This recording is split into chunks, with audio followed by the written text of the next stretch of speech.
right now on the flip side, Stressmas. That's right, the most stressful time of the year. And we're going to talk about how you can overcome that stress. So join us right here on the flip side. Ba, ba, ba, ba.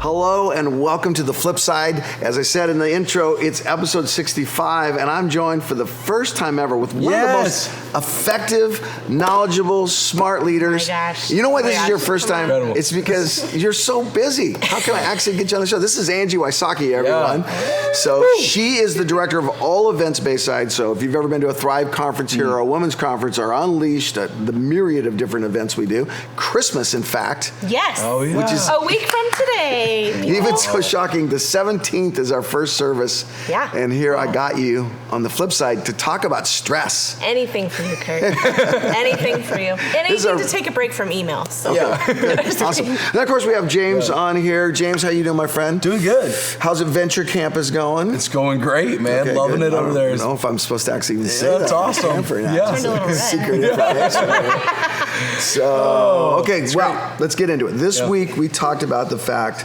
that we started a new series, Stressmas. Yeah. And I actually started my sermon talking about when I get stressed, when my life gets too full, I lose things. And I did that on purpose because I actually do lose things, and because the whole passage is about losing Jesus, right. Christmas time, losing Jesus. Yeah. And so I lose socks and sunglasses and keys. I just start losing things left and right. I've lost 2 wallets this year. And one was just a few weeks ago, started Christmas, and one was at Easter. 2 wallets completely lost. Please don't pull me over and ask me for a driver's license. Have you ever lost a kid, though? I have. I have too. I've lost all 3 of my kids. Have you found them, though? Yeah. Only like 15 minutes. Here's what I've learned in big congregations. You always have to say, lost a kid temporarily. Temporarily. Yes, because then 10 moms will come up to you afterwards and go, I'll help search. So They're still wandering in the mall. I lose things when my life gets too stressed. Yeah. James, what happens to you when your life gets too stressed? I think emotionally, like I peak and I begin to crowd things out. Oh. You know what I lost? I lost the cue to bring the coffee in. Coffee. Okay. Well, she's pouring the coffee. Yeah, what are we having? Yeah, so we have a Verve Coffee Roaster single origin from Ethiopia. Okay. It has a punchy flavor note of pear and lemon. Punchy. I thought it was like punchy, but it's like punchy. No, that's very seasonal. Pear and lemon, great. right? I would Sure. say Holiday-y. so. You can pretend it's Thanks so seasonal. much. Oh, I will. Tell yourself whatever. This is lowering my stress Sounds right good. now. Is it? Just bringing it, just the smell of it? I'll give you a Oh, yeah, little you more. could just pour I'll the whole just thing. That's give you all. the rest. That's There bright. you go. That's bright. Thanks so much. That's making things bright. Like smell it It's a first. bright flavor. Smell it. Do you like? Wrong drink. Okay. It's really good. Okay, Here's so the content. yeah, What happens to you when your life gets overfull? yeah, and I think that's the key for me is it's when life gets crowded. What happens is I lose the thing that matters most because I've crowded all of these mores in. I can handle more, I can handle more, I can handle more. And then it's like the thing that matters most, I've lost. So for me, I think the stress, what happens when I get distracted. I turn into just chasing down every emergency instead of dealing with the important. And I actually lost Grayson that way. Grayson's my 3-year-old, and we had a bunch of people over the house. We just keep piling people in. We're having a good time, and I go, "Hey, anybody seen Grayson?" It was kind of calm. Didn't know where he was. Anybody seen Grayson? No, we haven't seen Grayson. Then, like you said, all the moms are freaking out. Like, where's Grayson? We finally find Grayson in the driveway in a toy house, sitting down in the corner, laughing. Well, Grayson mattered more than all of the party I was a part of, but I got distracted and stressful. And I think for me, when it comes to stress, I can't properly focus on the thing that I really care about. That's really well said. So That's really well said. Angie, Yeah. what happens to Wow. you when you get stressed? That was like a little mini sermon there. No, it was I don't know good. those words. I think when my life gets overfilled, when I get overstressed, I sacrifice the things I'm best at. Oh, wow. And so, like there's a season last year, I had a really close friend that shot super straight with me, and she's like, "You are shallow and too fast right now." And I was like, "Oh no!" But I think it's like I love relationship. I think when I'm in a good season, I can take care of people well. But if I fill it up too much, I do the opposite. So I think there's just things like that I know I'm called to do and like I'm wired for, that if I get overfilled, those are the first to go. I think that for me, I just had like an epiphany when you said that. It's because it's a strength and I know I'm good at something. Yeah. I'm like, I can disregard it. It'll be okay until it's not. Yeah, and then it's like, what do I do? And then it's more stress. Yeah. Because how do I get back into it? Yeah. So here's what's amazing to me about Christmas is we know it's going to be stressful. Yeah. We know it's going to be a lot of parties, office party, family party, Christmas party at the church, and we know it's going to be a lot of that. We know it's also going to be insane expectations. If you're like me, my wife is the best gift giver ever. Like she brought, just randomly one day, she got 3 big poinsettias and gave them to 3 people over here at the office. She just loves it and she's great at it. So you know that one year, I'm going to interrupt you really quick. Early on in my Bayside time, I was in charge of Christmas and up to my eyeballs, and your wife gave me a gift card to Gap and said, you should have an outfit you feel good about. And it was like one of the kindest things. This is horrible. Yeah. This is horrible. Kelly's a great gift giver. So you need to know that and to know I'm not. Never gotten that from you. So I always feel this pressure for 2 weeks before Christmas that this is what's going to happen on Christmas morning. My wife's going to open the gift, and she has no fake in her. She doesn't fake anything. And she's going to go, okay. Anyway, what about you? And so I'm just racking my brain. I got to do something incredible, elaborate, and then on top of all of that, you usually get a cold or a flu. And the whole point behind this Stressmas series is we know it's coming. Well, and it comes for everybody. So whether it's your pace, you said pace, and you mentioned the pressure of like, how do I buy the good gifts or make enough money for this time of year to live up to the expectations? That's a big one. So I think it's the pressure, it's the pace, it's also the people. Yeah. Like I'm going to be in a room full of people in close proximity that I haven't seen probably in 3, 6, 9 months, a year, and they're going to talk about all these other things. So I think the pace, the people, the pressures, the comparison too. You get in the room with the people, and it seems like everyone just got a new car. Their kid just got into UCLA. They just earned a higher degree. They just got a promotion, and you're kind of like it's that the wicked newsletter comes from your friend who's got 5 kids, and they're all like, they all got scholarships because they all got 4.50 in international baccalaureate, and by the way, Jim won nationals in the swim meet, and then you're like, my kid colored inside the lines this week. My kid almost colored inside the lines. Yeah. So how do we handle the stress of Christmas? How do we get proactive? You mean the right way? Because I think yes. The other side is what we tend to do is we tend to have the attraction of distraction. Like I'm attracted to whatever will distract me from what has caused stress. So if the stress is money, what am I going to do? I'm going to dive into all of these people things. So I just try to avoid. Brene Brown has a phrase for it.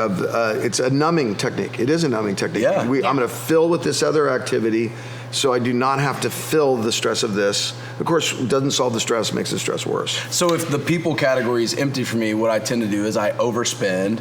I don't have margin, in my time. I fill up the pace to where those things now don't matter anymore. So I think we lean into distraction and we try to do more stuff. More parties, more schedules, more lights, more carols, more Christmases, more office parties. All these things trying to say, I really don't want to deal with the truth of the matter is my stress is not just out here. Yeah. It's probably dealing with something in here that I haven't dealt with all year. How old are you, James? 34. Okay. I remember this stage. Yeah. I did go more distraction in the stress at your age. I think the other You know thing, what I do now? What? Sit on the couch and look at ESPN. Netflix. Are you I'm still not adding watching? all these things. I'm not adding all these things anymore. I kind of shut down. When it gets too stressful, I kind of I get paralyzed a little bit. So instead of going, I'm going to distract myself more, it's like, what just happened to that hour? I'm so busy. And I kind of sat down for 2 minutes, and it turned into an hour of staring off into space. So I think there's the things too that for me, I'll speak for myself, the things that you feel expected to do. Like I had a light bulb moment last Christmas season where I'm like, I don't like making Christmas cookies. And like my mom makes like 17 different kinds. They have a Tupperware with a label on it. They all match. That's like Christmas cookies are a big deal. And I heard about your Christmas cookies when I got here in July. Well, you're not getting any of this. Wow. No, so it was that where I was like, I think that's an expectation that I put on myself. And it turns out you have like 2 days off in December. Okay, so and you make a mess of your kitchen. We've not even gotten to the questions I'm actually going to ask you, but you've already given us great content. It's the Bob Gauck thing. He quits something every Thursday. Yeah.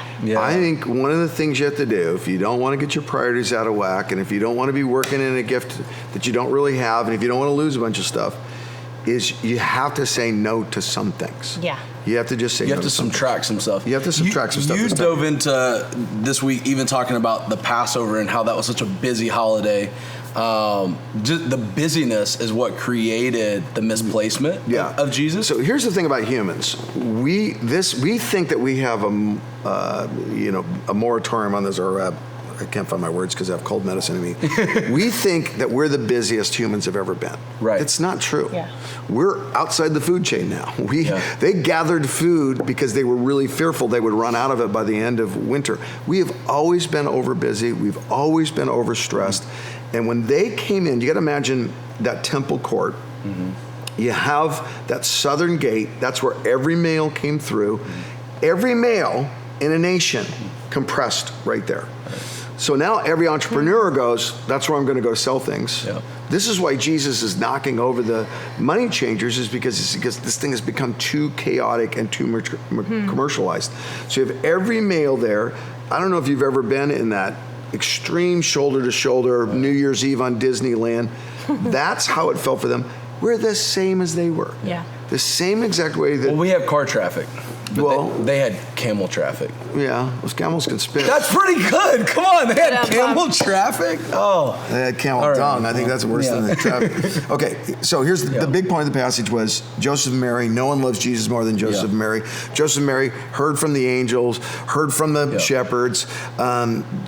Drew up all these treasures of all this prophecy in their heart. They go to the temple with Jesus, and yet they lose the boy Jesus, 12-year-old Jesus. Yeah. And the point we made the weekend is Jesus is right back where you last left him. They go back to Jerusalem. Yeah. Jesus is back where you last left him. Yeah. In the midst of this, tell me, how do you get back to Jesus? Yeah. What do you do, Angie, to reconnect with God in the middle of seasonal stress? I think first, the hardest thing is to admit that you have lost him. And I know you'll get to that, but I think for me, it's even just being able to say that, being able to write that down, being able to tell your small group of friends, like, something's up. I don't, it's not all about feeling, but yeah, I've lost that connection. I've lost the focus for maybe how you're living, what you're doing. But for me, I think once I admit that, it feels easier to slow down enough to go, what am I doing right now? What am I spending so much time on that isn't aligning with what I think God has asked me to do? Yeah. And I think that's where you start. Like, okay, I feel like God's asked me to love my neighbors, love my family, love my friends. Just as an example, what am I doing that isn't doing that right now? Yes. And I think there can be a simple switch back to just start finding Jesus in those little places. Yes. That you know he's called you to do something, but I think most of the time we know we've lost it. We just can't admit it. And unhelped too, I think, in the stress, I immediately go, it's a removal of my peace. Oh, 100%. I don't have peace, and so I've increased something in my life to help fill that. Yep. For me, I have to go back and go, when's the last time I had peace? Yeah, that's good. So was that peace, my pace was different, the people around me were different, the pressures were, what was different? And I need to go back to that moment and go, okay, God is with me. He does love me. He does care for me individually. Now, how do I live out of that and have peace and not stress? Yeah.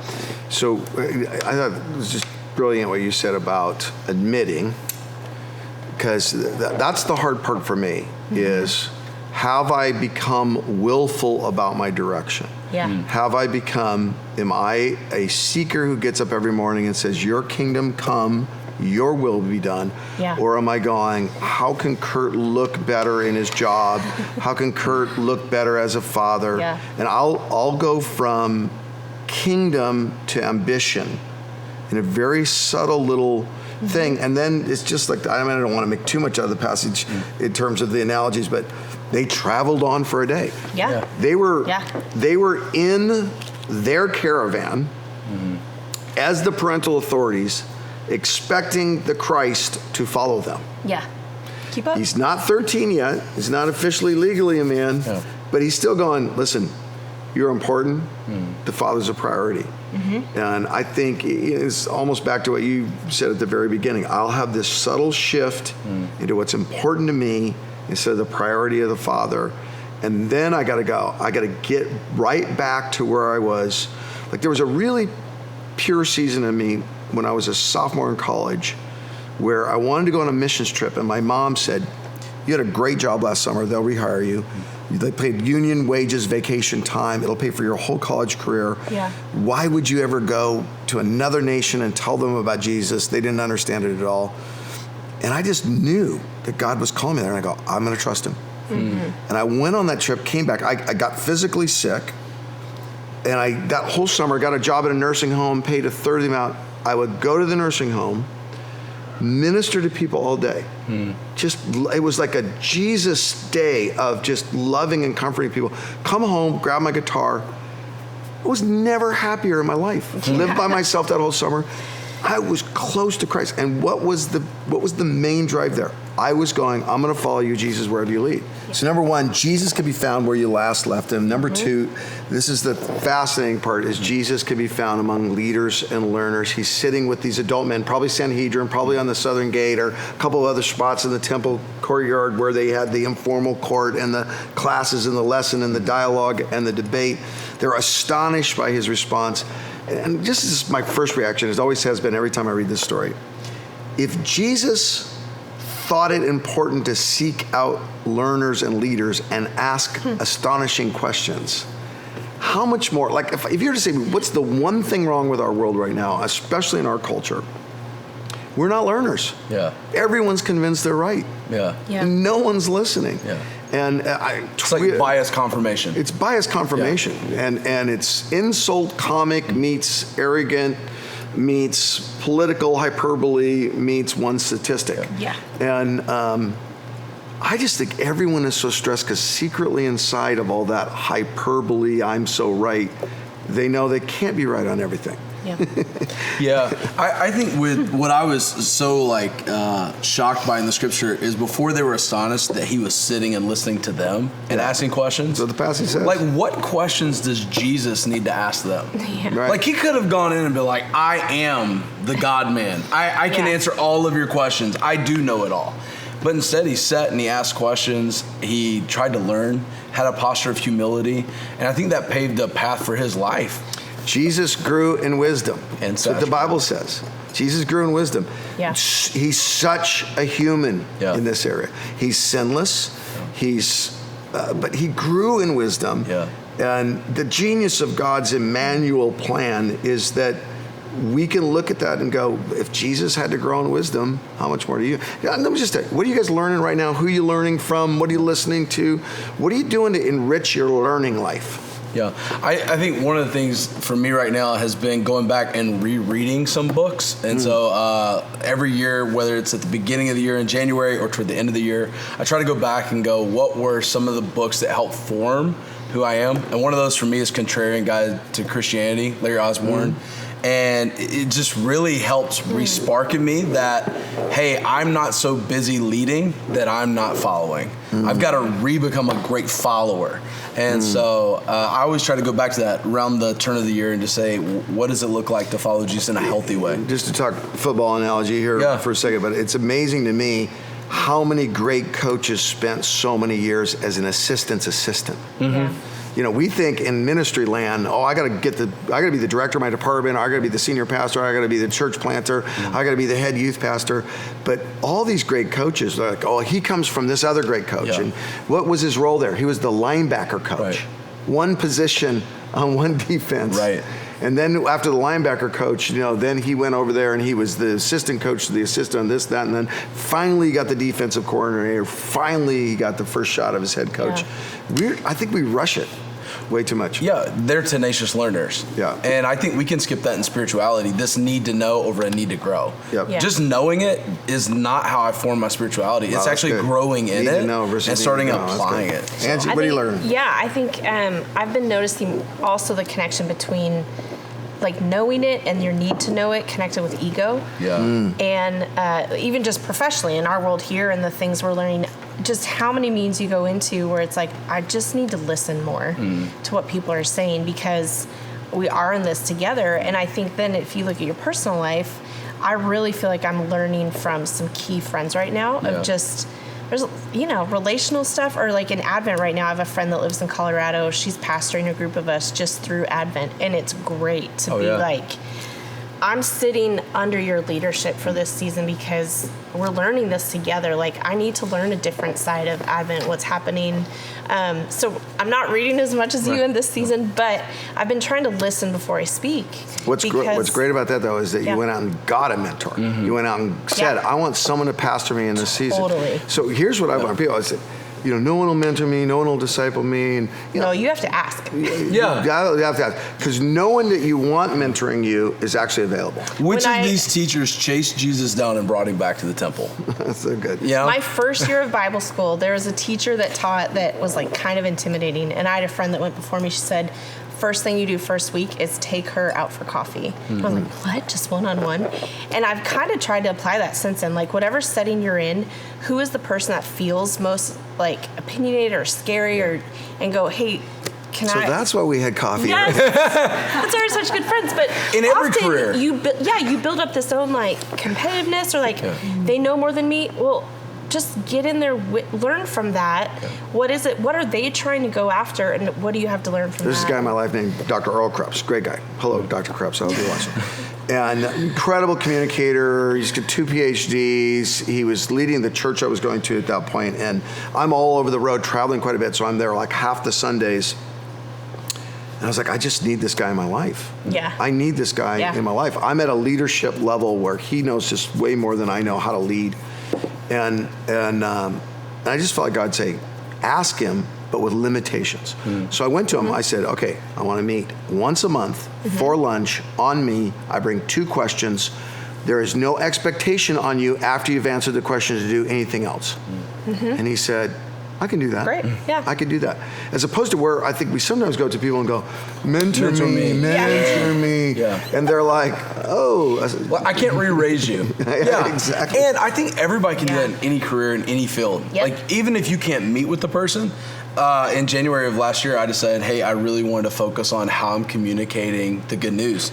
And so I found a guy in Sacramento, California, who was preaching, and he did it in a way I had not seen. I grew up around church, and I was like, all right, I'm going to follow this guy. I'm going to learn how he does what he does, and I'm going to take some of that, and I'm going to put it into my own life. And there came some learning that I didn't ever have conversations with Curt. Daily. I didn't have conversations. Read book James. I didn't have conversations all right. with Curt, but I could watch and go, Absolutely. how he speaks about the authority of Scripture was something I needed to add to my life.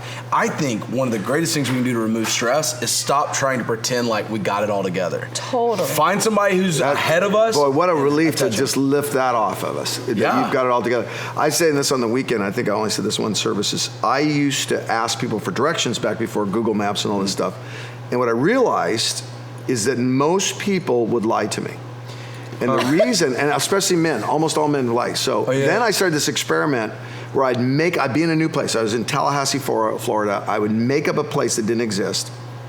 And I would ask people for directions. That's mean. Oh, it was fun. It's like, do you know where Turtle World is? Yeah. Oh, that's Redondo. You go That's down down there. by Walmart. Yes. The Walmart. And do you know why they do that? It's not because people want to be liars or they have a hard time saying, I do not know. I do not know. And once you kind of get comfortable with saying, I do not know, the right answer is, I do not know. This leads this whole burn off. Okay, Haley's giving me the time thing. I got to ask the last question. You can be found working for the Father. Here Jesus is going, my parents are important. My Father's the priority. He's doing the Father's will above everything. And the point I try to make on this is the real way to medicate your stress and the real way to find energy when you're tired is to be in the bullseye of your purpose. Yeah. That outside of your purpose is a draining place. The smallest stressor outside your purpose. Jesus says to the woman at the well, when the disciples come back, and he's interacting with her and they say, hey, we brought the lunch. He says, I have food you don't know about. Yeah. I'm doing God's purpose for me. So how do you, just in the little time we have, how do you stay connected to your purpose or even find your purpose in the chaotic Christmas season? It's great. Here's how I think about it. I think in our lives there's a couple layers. One is your just purpose, like why are you created? Why are you on this earth? Why are you wired the way you're wired? What are you supposed to bring to the world? That sounds really mega, but like you need to know that for yourself. Like what are the good things about you that you can bring into relationships? And then I think there's your assignment with that. So like what's your job? What's your career? Maybe it's an assignment in a small group or assignments in relationships. Like there's another layer on top of that. And I think you just have to be honest sometimes, like is your current assignment matching what you feel like that underlying purpose for who you are as a person and how God's wired you? Are those matching up? If not, you need to tweak something. Yeah. Like you need to look at that assignment. And obviously there's parts of your life that you just have to do. But on that core like connection level, is your assignment matching your purpose? I think so too is reworking like, is the job my purpose or why I'm on the job my purpose? Yeah. So there's been seasons where I didn't love what I was doing. There was a job I had, it was a job. Yeah. But I found somebody on that job who became the purpose of why I was there. So when I showed up, I'm like, you know what? This is the worst job. It was a factory job. I was putting the size Take number this job and love it. Love it. I was putting the size number on the hanger. But I found somebody that I could be friends with and that I could share hope with, and that became my purpose. So sometimes it's just repurposing the JOB and finding God in the Ray has this thing where he talks Yeah. about fulfillment versus happiness. And he goes, happiness is playing golf all day long. Fulfillment is growing a church. Yeah. And he goes, if you put your life with all fulfillment, you're going to get worn out. If you put your life with all happiness, you're not going to be significant. So finding your purpose is going, what's super actually fulfilling for the kingdom? Yeah. And I can do it. But it brings me some joy. Yeah. And putting those together. Anyway, simple thought. We're going to have a lot more to say about stress next week on the flip side, because we're going Stressmas the next 4 weeks. We're going to talk about putting Jesus the very center and the practical steps you can do. And I hope this Christmas season it's the very best one you've ever had in your relationship with Christ. Hey, do me a favor. You know someone who's stressed out. You know 10 people are stressed out. Send this podcast to them. Like it, share it, subscribe to it, and follow it. And thank you again for joining us on the flip side.